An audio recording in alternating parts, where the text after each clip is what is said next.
Siamo con Angelo Balsamo, neo sindaco eletto a Licata, presente alla Festa della Repubblica. Cosa aspettava intanto una vittoria così netta?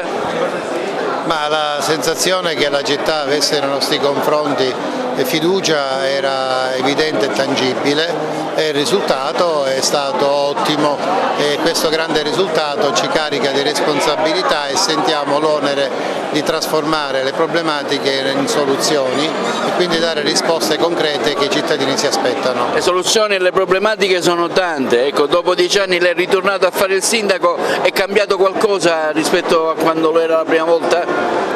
Ma è evidente sotto gli occhi di tutti che la condizione economica e sociale del mio territorio è peggiorata notevolmente.